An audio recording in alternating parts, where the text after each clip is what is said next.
Universidade Aberta está no ar e hoje nós vamos receber o professor Acácio Sidney como convidado para conversar um pouco sobre a África e sobre o mestrado do Tuareg Mahfouz aqui na PUC. Antes disso, vamos mostrar um pouco o que aconteceu na PUC esses últimos dias. Na PUC São Paulo, empresas montaram seus estandes para a 13ª semana de recrutamento, oferecendo vagas de estágio para cursos como administração, economia, jornalismo, publicidade e propaganda, entre outros. Na Semana de Relações Internacionais, um dos temas de discussão foi a Rússia e seu entorno geopolítico. O debate contou com a participação dos professores doutores Ângelo Segrilo e Fabiano Mielnik Zucchi. Já o Departamento de Atuária e Métodos Quantitativos promoveu uma palestra sobre a solvência no mundo, com a professora Fernanda Chaves Pereira, doutora em Ciências Atuariais no Brasil. Além dessa programação, o Núcleo de Estudos em Arte, Mídia e Política realizou um evento em parceria com o Núcleo de Pesquisas de Políticas Públicas da USP. O seminário teve como tema Mídia, Política e Democracia e, dentre as discussões, analisou a cobertura jornalística da corrupção política.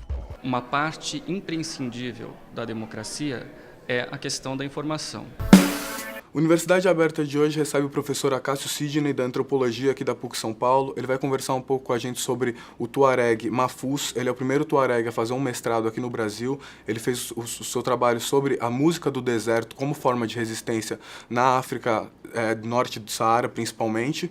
E o professor Acácio vai conversar um pouco com a gente sobre essa cultura que, ao mesmo tempo, é tão distante, mas a África está dentro do Brasil de uma forma absurda. Eu conhecia um grupo dos pesquisadores brasileiros que trabalhavam na África e sobretudo na minha região, lá no Mali, no Burkina Faso. Entre esses pesquisadores, a professora Denise Dias Barros, que é professora lá na USP. Então eu conheci a Denise no Egito, no Cairo. É de lá que a proposta de estudar no Brasil veio. Então, pela ajuda da professora Denise e ajuda institucionalmente da Casa das Áfricas, que me levou aqui no Brasil. Então, agora, como conhecia a PUC também através da Casa das Áfricas, que é a própria professora Denise, que me apresentou a professora Antonieta Antonati, que é a minha orientadora. A gente conversou sobre a minha proposta em 2011 e eu entrei na PUC em 2012. Os Tuaregs é uma sociedade que se chama, dentro dela mesma, Kal Tamashek, aqueles de Tamashek. Tamashek é a língua que a gente fala, que os Tuaregs falam. Também uma mulher Tamashek que se chama Tamashek. Então a origem de Tamashek tem uma problemática aqui da mulher ou da língua. Os dois é a mesma coisa. Os Tamashek hoje, o nome Tamashek, o nome Tuareg estão divididos em 5 países pós-coloniais.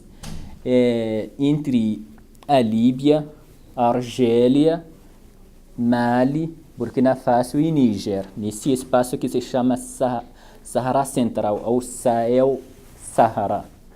Então, esse é o mundo Tuareg. Tinha aí uma grande complexidade das fronteiras da África Ocidental Francesa, que a França dividiu aí as populações, as comunidades, sem realmente estudar ou pegar conta, ou tomar conta dos povos que viveram aí. Até a escola, a França não criou a escola no mundo Tamashek, até quando, por exemplo, alguns líderes do mundo Tuareg solicitou as escolas, a França não quis. Agora a gente tem que entender a resistência dos Tamashek contra a colonização, porque exatamente a colonização que deixou os Tamashek em geral numa errância, numa situação que eles não têm autonomia deles, então a gestão deles se tornou para o destino deles não está nas mãos deles, mas como a sobrevivência dessa sociedade poderia continuar nesse caso. Então, os jovens pegaram a responsabilidade de uma mudança interna dentro da sociedade. Então, dos anos 80 e 90 já tinha um horizonte que a Líbia, nessa época, que tinha petróleo, tinha trabalho, não só os tuaregues, mas todos os africanos migraram para a Líbia para trabalhar. Então, de lá que os jovens se chamaram, que é uma palavra aqui, chômeur, na língua francesa, que quer dizer desempregado, conseguiram alguns trabalhos aí e também conseguiram entrar no campo dos treinamentos do Muammar Gaddafi. Então, de lá que a resistência tamacheque contemporânea nasceu, e de lá que os jovens pegaram a guitarra como uma nova resistência.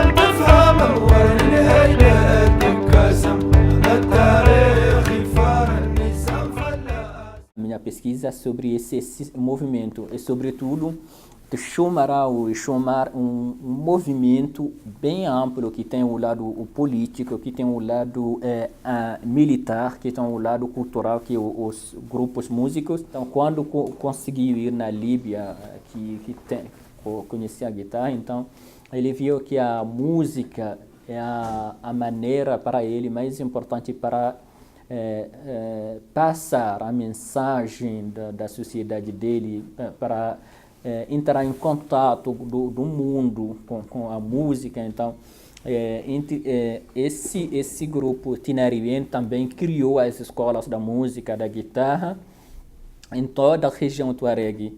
Então, apareceram outros grupos jovens, então tem um grupo só das mulheres. Então, essa experiência de exílio, de lá que a questão da música contemporânea, da música dos Ixomar como a resistência, então, nasceu. E entre os anos 90 e 80, então, eles mandaram fita cassete, né? Para cada aldeia tamacheque, cada aldeia, cada acampamento, para que os jovens participam na revolta, na revolução. Então, uma música que também foi censurada no Mali, no Níger, e também na Argélia, porque é uma música que fala sobre a política, uma música que chama a uma revolta, que se chama uma mudança interna, uma mudança externa. E para mim, a transmissão dessa literatura, dessa produção cultural para as novas gerações dos Keltamacha é muito importante. Então, estudei as letras da música. Os músicos pegaram esse lado que cada um tamacheque deveria falar a língua tamacheque, deveria escrever tifina, deveria aprender as histórias que as mães tamacheque deixaram para nós, nós como uma nova geração. Mas com os estudos de pós-graduação da história na PUC, realizei o meu sonho, escrever sobre a minha literatura, sobre a minha música, sobre a música do meu povo. Então, esse lado é muito importante para mim. E os professores de pós-graduação da história na PUC são ótimos, né? Eu não tenho palavra até para situá-los.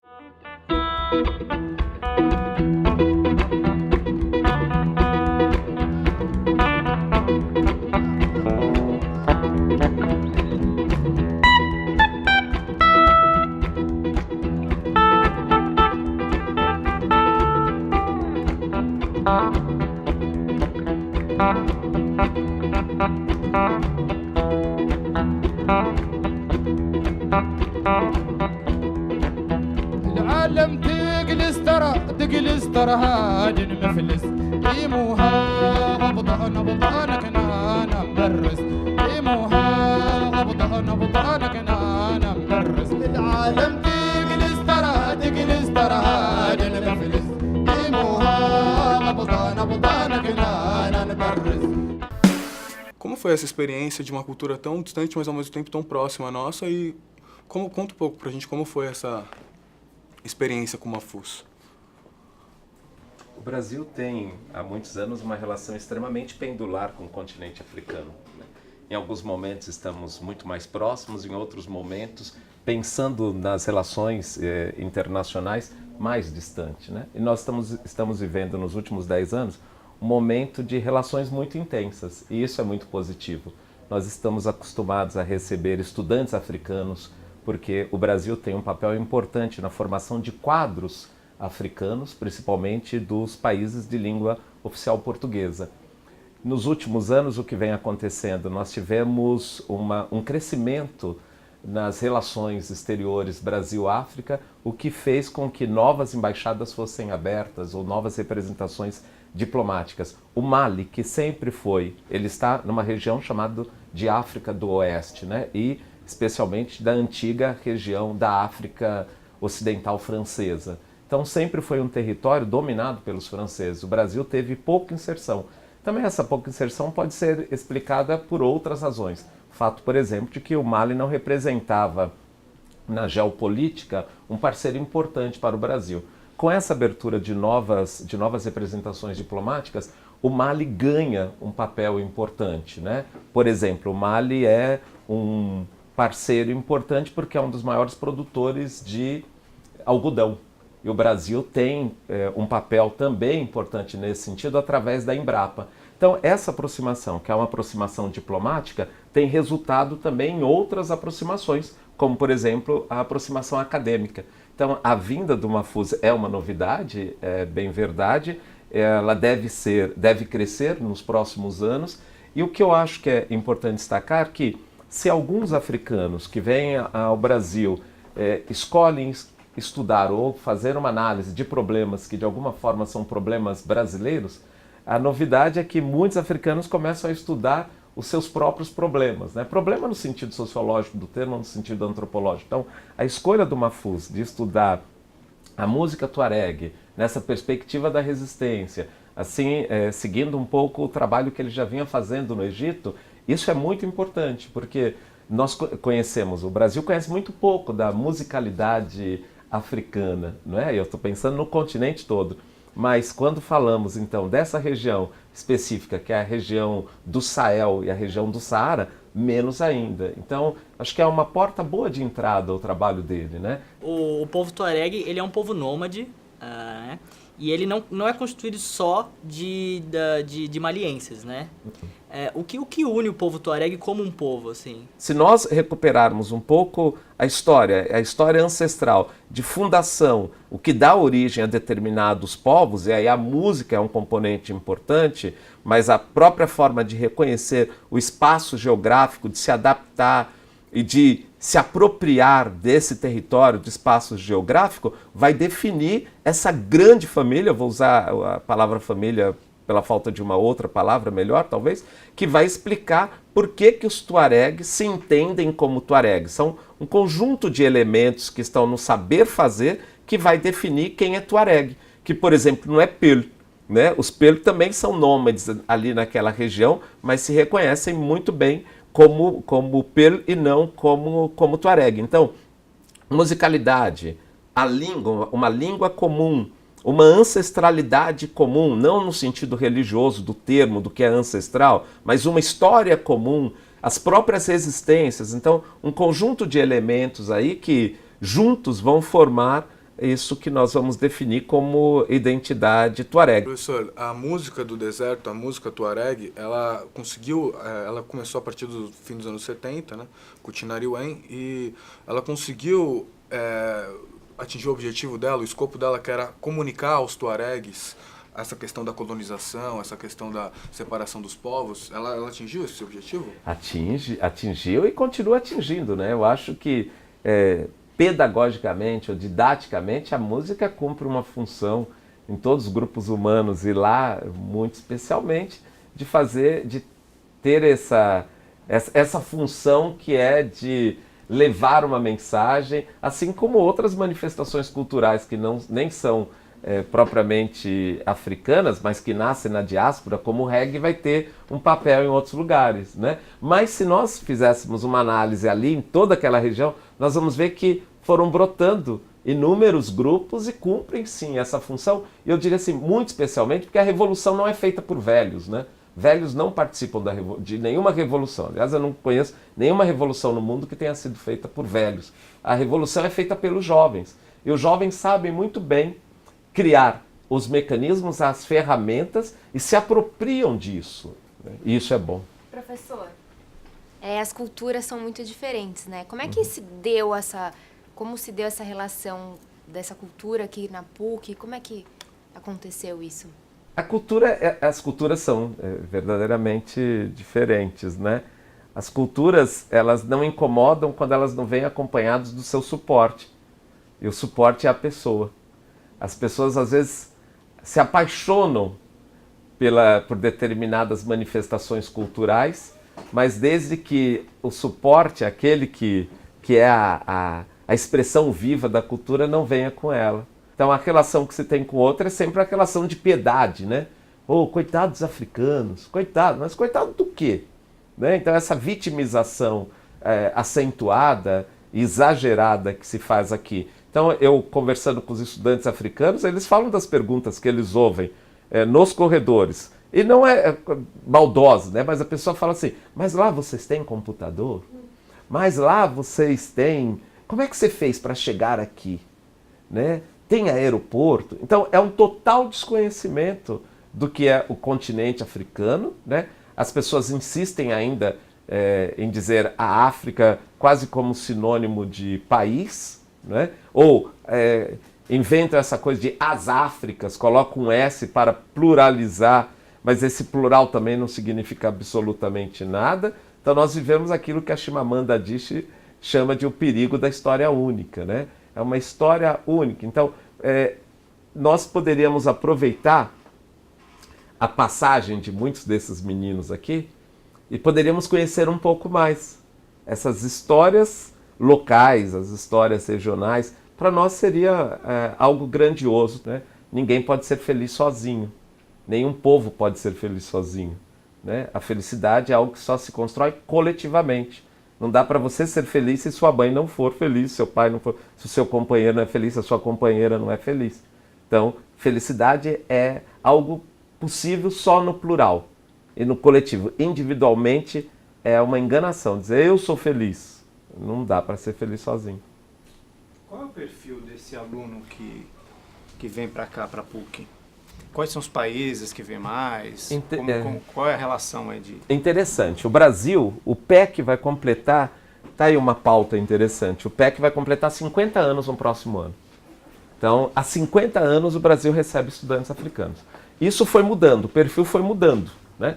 O perfil inicial era de filhos de diplomatas ou de funcionários altos funcionários da burocracia dos estados africanos. Os países de língua portuguesa foram aqueles que mais em números, né, mais estudantes enviaram. Muito, particularmente, mais homens do que mulheres, né, e isso vem mudando também. Mais recentemente, o Brasil tem recebido muitos meninos da Guiné-Bissau. Guiné ficou, como teve um golpe de Estado, ficou de castigo por um tempo, então não pôde enviar, mas nós tivemos 2 anos aí seguidos em que foram mais de 250 estudantes de Guiné-Bissau chegando no Brasil. E a mão contrária? A mão contrária é muito pouco mesmo. Eu acho uma excelente oportunidade quando você pergunta isso. Se vocês pegarem os dados da GeoCaps, que é os dados da CAPES, e que mostra o destino de brasileiros com bolsa, por exemplo, bolsa sanduíche para diferentes cantos do mundo, são poucos aqueles que foram para a África. E você abrindo o GeoCaps, dá para no mapa, você coloca o mapa do continente, você vai clicando, você vê que são poucos, né? Eu fui com 2 bolsas para a Costa do Marfim. com a Bolsa Sanduíche da CAPES e depois com uma bolsa de pós-doc da FAPESP, né? Mas não temos um outro brasileiro que tenha ido para a Costa do Marfim. Destino dos brasileiros tem sido África do Sul, Angola e Moçambique. Angola e Moçambique em virtude do interesse crescente nas literaturas de língua portuguesa. Então, especialmente Angola e Moçambique. África do Sul, porque é um centro de tecnologia extremamente importante. Egito, porque existia um interesse aí de muita gente em estudar Egito, por todas as razões que já sabemos. Eu descobri uma pessoa que foi fazer um mestrado na Nigéria, que foi fazer, eu achei excepcional. Por que eu achei excepcional? Porque é da área de medicina, né, que foi fazer. Então, ainda não é o destino. Agora, eu acho, qual é o problema? Eu acho que o principal problema é que a ideia é de que você tem que ir para centros de excelência. E a ideia é de que a África não possui centros de excelência. E essa ideia é mentirosa. E como tem sido o português para essas pessoas que vêm estudar aqui, para esses africanos? Então, eles têm que fazer o CELPE-BRAS, que é o exame de proficiência quando entram no processo de concessão de solicitação e concessão da bolsa. Em alguns casos específicos, como por exemplo numa situação com o Congo, com a República Democrática do Congo, o Brasil fez um convênio diferente que permitiu que eles viessem para cá primeiro, ficaram um ano fazendo português para depois fazer as matérias específicas da formação específica em cada uma das faculdades, né? A língua ela é um problema, porque português é uma língua minoritária, né? Então, hoje, qualquer um aqui, se precisasse fazer um curso de inglês, você vira que a primeira esquina tem uma escola de inglês, né? O Brasil teve um papel importante que foi com os professores leitores, e continua sendo. O leitorado brasileiro de português foi importante.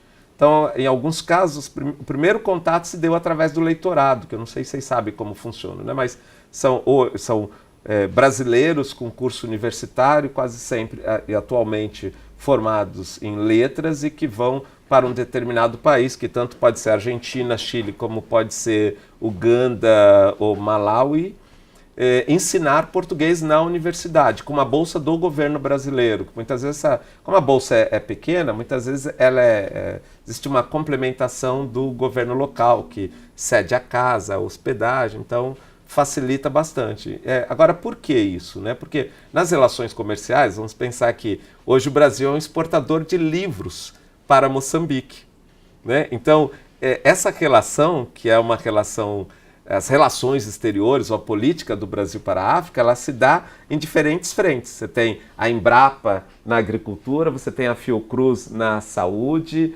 você tem o IPEA nessas medições das questões econômicas, você tem as empresas, as 5 multinacionais, e há quem diga que hoje nós temos mais de 500 empresas brasileiras, além dessas 5 grandes, redundância, 5 grandes multinacionais, né?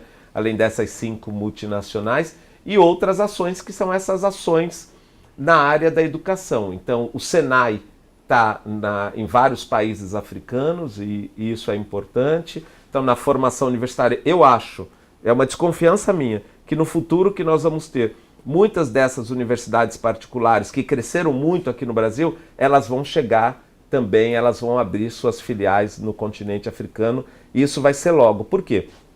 Porque com ajustamento estrutural e com todas as questões econômicas vivenciadas no continente, e toda essa política neoliberal que faz com que você tenha que reduzir o espaço e a ação do Estado, então a educação que é pública, ela vai cada vez mais se convertendo numa educação privada, né? Isso porque também você tem um esfacelamento da estrutura pública. Então, as instituições públicas vão perdendo investimento, vão perdendo capital. Então, é o momento em que essas empresas da educação vão aproveitar. Quem já vem fazendo isso? O Canadá já vem fazendo isso. O Canadá tem escolas em vários países, né? E outras vão aparecer. Então, eu acho que no próximo momento são as nossas que vão começar a migrar para lá para formar cursos, bons cursos, indiscutivelmente, né? Com uma boa estrutura. Por quê? Porque a classe, difícil falar de classe média, né? Mas os ricos da África sempre viajaram e foram estudar na Europa. depois começaram a estudar aqui no Brasil. Mas se você pensar, por exemplo, se você ficar na porta do Sírio-Libanês ou do Einstein, você vai ver quantos africanos e quantas mulheres africanas vêm para dar à luz nesses lugares. Por que não tem no continente africano? Porque não tem no país? Tem. Mas ela tem dinheiro suficiente para atravessar e vir fazer isso aqui. Então, na área da educação é a mesma coisa. Então, eu acho que é isso que vai acontecer. Então, significa também dizer que a língua portuguesa vai ganhando cada vez mais importância. E não só na África, né? Alguns anos atrás você chegava na França e você não encontraria gente falando português. Hoje você desembarca e você vê que tem muitos funcionários no aeroporto falando português. Então, isso por quê? Ou em Miami, né? Porque a língua se torna um elemento importante para te convencer de que aquele produto é bom. Então, compre em português é diferente de achete, né? Então, fala português, são relações comerciais importantes e a língua, nesse sentido, é muito importante. Claro que o Brasil rivaliza um pouco com Portugal, nesse sentido, né? Portugal não quer perder espaço, né? Então, é um problema sério. Por exemplo, hoje, que essa normatização da língua portuguesa, a quem interessa? Né? Bom, a Universidade Aberta fica por aqui. Mais informações a gente vai ter esse programa na internet. E muito obrigado, até a próxima.